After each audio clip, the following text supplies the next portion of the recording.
खुशामदीद नाजरीन, आप देख रहे हैं हिंदुस्तान डेली के लिए मुंबई से ब्यूरो रिपोर्ट। नाजरीन, लोकसभा चुनाव में प्रधानमंत्री नरेंद्र मोदी और बीजेपी नित्य महायुति को बिना शर्त समर्थन देने वाले राज ठाकरे ने महज 1.5 महीने में अपनी भूमिका बदल ली। गुरुवार को बांद्रा स्थित रंग शारदा में अपनी पार्टी महाराष्ट्र नव निर्माण सेना मनसे के पदाधिकारियों के सम्मेलन में उन्होंने विधानसभा यानी 20 चुनाव अकेले लड़ने की घोषणा करके सभी को चौंका दिया था। राज की घोषणा के बाद शुक्रवार को समर्थक व विरोधियों की प्रतिक्रिया के कारण जहां महाराष्ट्र का सियासी माहौल शुक्रवार को पूरे दिन गरमाया रहा, वहीं शाम तक मनसे के खासकर मुंबई के 16 संभावित उम्मीदवारों की सूची सामने आ गई, जिसमें राज के विशेष सहयोगी माने जाने वाले बाला नांदगांवकर, संदीप देशपांडे, नितिन सरदेसाई और शालिनी ठाकरे का नाम प्रमुख रूप से शामिल है। मनसे की इस सूची के कारण सत्तारूढ़ महायुति एवं विपक्षी गठबंधन महाविकास अघाड़ी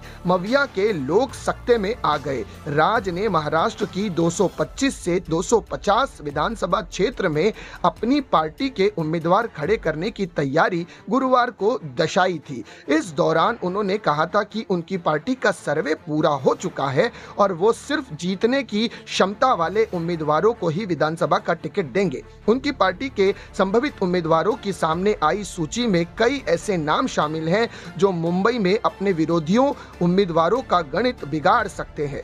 2024 विधानसभा चुनाव में वर्ली विधानसभा क्षेत्र से संदीप देशपांडे मनसे के उम्मीदवार होंगे, ऐसी अटकलें कई दिनों से लगाई जा रही है। इसे लेकर वर्ली विधानसभा क्षेत्र में पोस्टर भी लगाए गए थे। मराठी वोटरों की भूलता वाले इस चुनाव क्षेत्र से संदीप देशपांडे को उम्मीदवार बनाए जाने से शिवसेना उद्धव गुट के नेता व विधायक आदित्य ठाकरे के सामने मुश्किलें खड़ी हो सकती है। ठाकरे परिवार के आदित्य पहले सदस्य हैं जिन्होंने प्रत्यक्ष चुनाव लड़ा और जीता है। उन्होंने 2019 विधानसभा चुनाव में रंका के सुरेश माने को 67,427 मतों से के अंतर से हराया था। हालांकि 2024 में आदित्य की राह आसान नहीं होगी। पूर्व मुख्यमंत्री उद्धव ठाकरे के पुत्र होने के कारण इस क्षेत्र में आदित्य की उम्मीदवारी से पूरी शिवसेना की प्रतिष्ठा व दांव पर लगी हुई है। नाजरीन, आपको बता दें कि जिन क्षेत्र से मनसे अपने उम्मीदवार खड़े करने वाली है, मुंबई के उन 16 विभागों को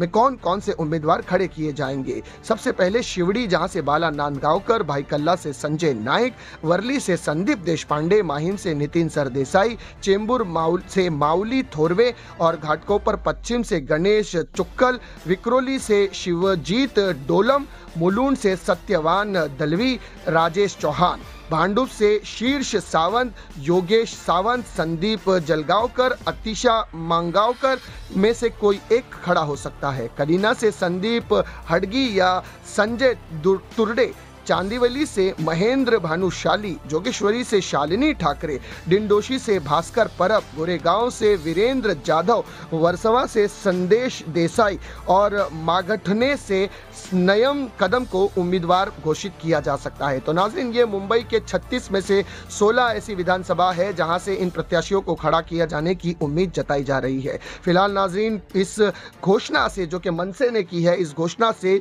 पूरे महाराष्ट्र की राजनीति में एक भूचाल सा आ गया है। अब देखते हैं आगे क्या कुछ निकलकर सामने आता है।